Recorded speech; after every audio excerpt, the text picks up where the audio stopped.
Bismillah ar-Rahman ar-Rahim. A central limit theorem is a statement about convergence in distribution.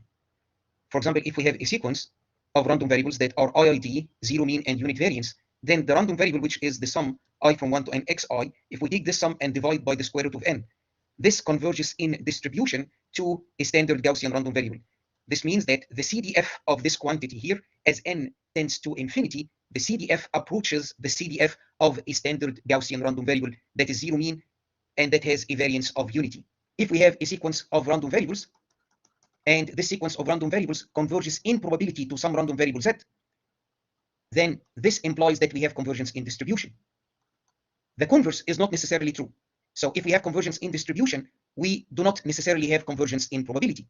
If we have convergence in distribution and random variable z is a degenerate random variable, so it is a constant almost surely, then we have convergence in probability.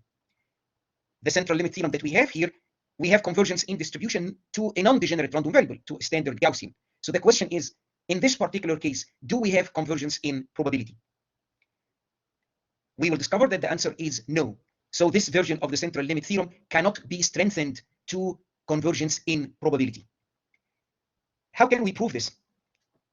One way of showing that a sequence of random variables, y1, y2, y3, and so on, converges in probability is to examine this limit for a positive epsilon. So we have an epsilon that is positive, and then we examine the probability of the event that the magnitude of yn minus ym is greater than epsilon. Now, if we take the limit of this probability as n and m tend to infinity, and we find that this is zero, and if we get this zero limit for every positive epsilon, then we have convergence in probability. We will try this here. We will use this criterion to examine whether this quantity here, this will be our yn, converges in probability. Note that this is a bivariate limit.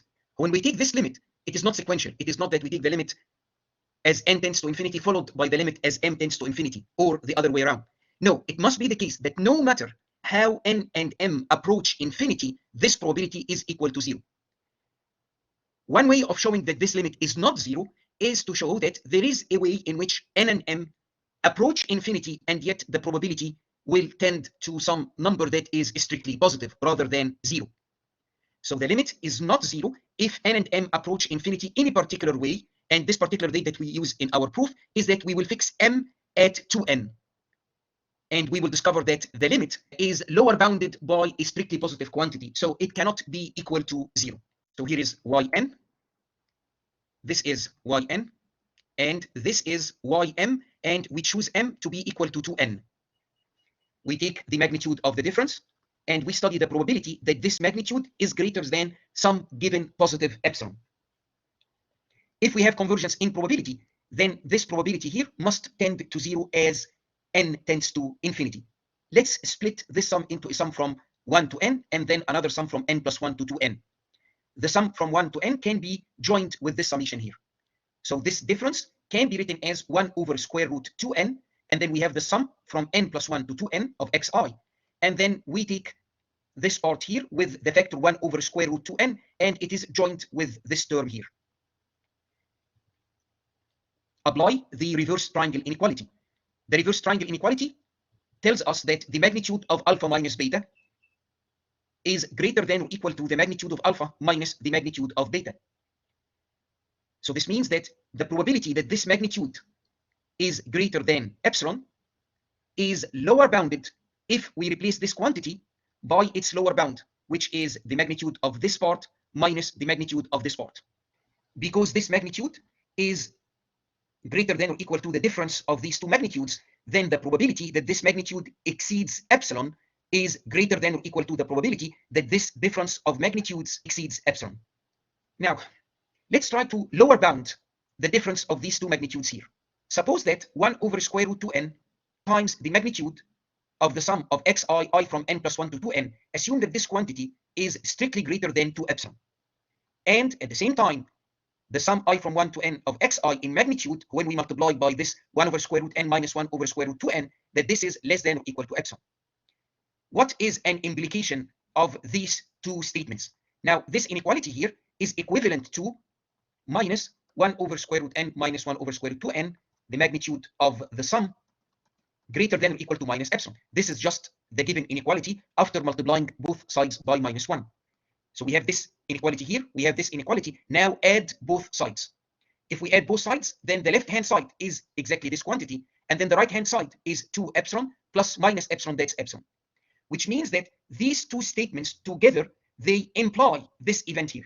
So the probability of this event is greater than or equal to the probability of this joint event, in which this magnitude divided by square root 2n is greater than 2 epsilon, and this magnitude multiplied by this bracket is less than or equal to epsilon. We can lower bound this probability by the joint probability of these two events. Again, because these two events together, they imply this event here. If those are true, this must be true. The converse is not necessarily true. That's the reason we have greater than or equal to. Let's see, this event depends on the random variables x of n plus 1, x of n plus 2, all the way to x of 2n.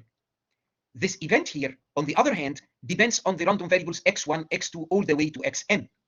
Now, the sequence of random variables x1, x2, x3, and so forth is an i.i.d sequence, which means that those random variables are independent of those random variables.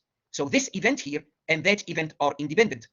This joint probability can be written as a product. So this is the probability that this event is true times the probability that that event is true. Here we are exploiting independence.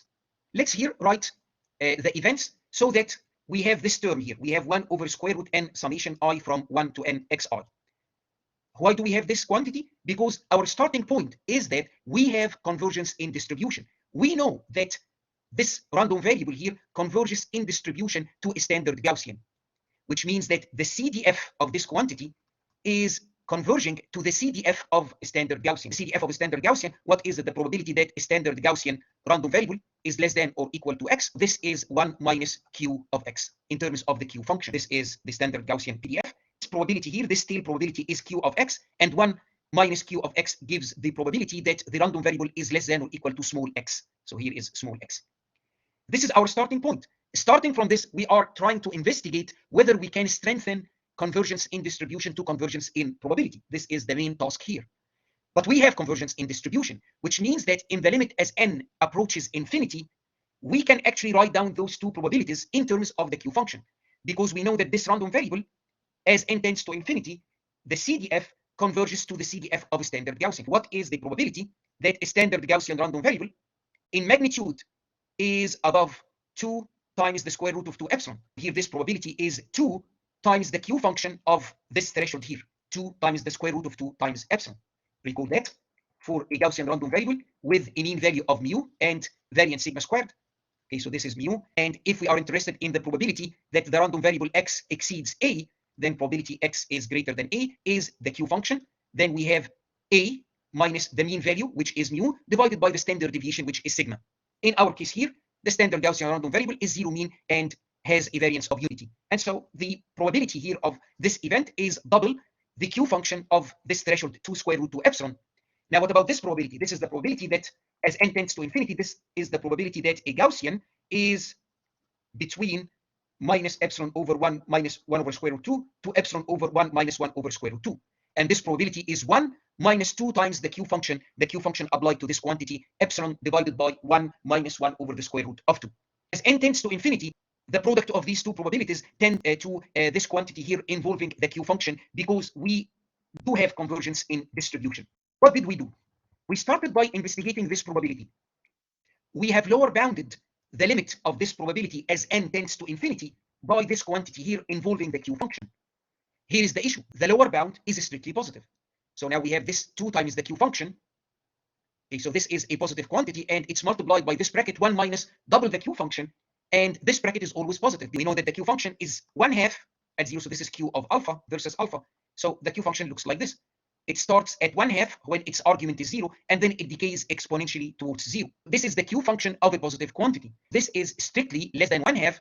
If we multiply both sides by -2, then -2 times the q function is strictly greater than -1, and 1 minus double the q function is strictly positive. We lower bounded the limit of the probability of interest by a quantity that is strictly positive. So the limit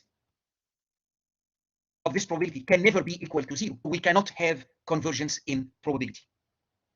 The statement of this central limit theorem cannot be enhanced, cannot be strengthened to convergence in probability.